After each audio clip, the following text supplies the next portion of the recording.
I won my work's costume contest, which had a $500 prize, but instead of getting $500 I got a letter saying that I was getting fired because I violated our work's dress code, and there is no way they can just screw me like that, right? I work in a large office setting in Alabama. It's not a call center but has a similar environment. Officially, there isn't a uniform and you can wear whatever as long as it isn't against the dress code, but several of my managers are religious and very southern judgy ladies who harass certain people in the office over the way they look, either with inappropriate unwanted compliments or overly judgmental comments. I'm a very tall guy who works out and I've gotten both sides of it, the latter because I have very long hair and they call me a hippie.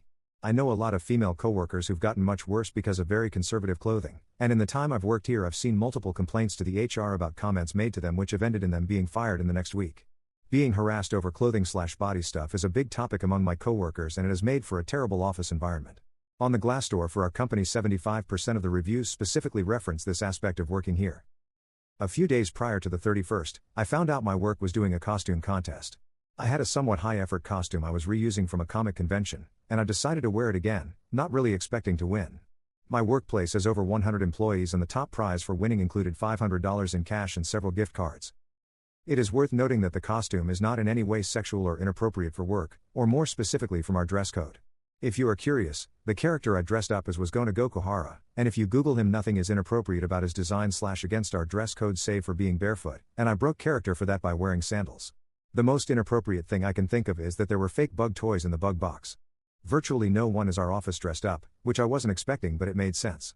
It was me, one new girl who wore a kitty ear headband and a set of cheap fairy wings, and several of my female managers, all of whom went all out. Everyone in my office has strong resentment for our managers for reasons mentioned above and I ended up winning the vote because of it. The headband girl won second. I was told that I'd be sent my prize via direct deposit yesterday. I did not, and instead got an email explaining that I was being terminated for abuse of the office dress code. When I called my manager for clarification, she said that my costume clearly violated dress code. After I asked what rule it was that I broke, she told me that I knew what it was and was hung up on. I'm young and I've honestly never dealt with a level of blatant unprofessionalism in the workplace on this level before and I really don't know what to do. Do I have rights on this? They can't seriously do that, right? Update. Well, my problem essentially ended up closing itself out within a day. Had initially planned on writing this last night but got sucked into a web novel, Worm, really good stuff, which made me forget about it.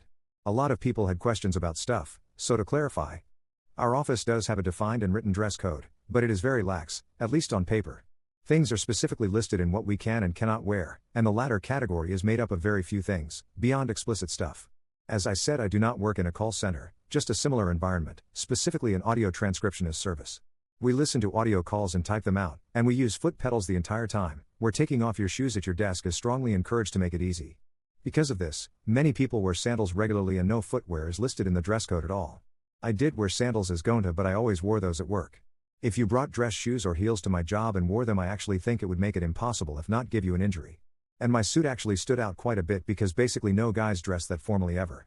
I did have the butterfly net, not a hammer as some people said. Haha, Gonta's not that kind of guy, but one of my managers had a real looking chainsaw so I don't think this is valid.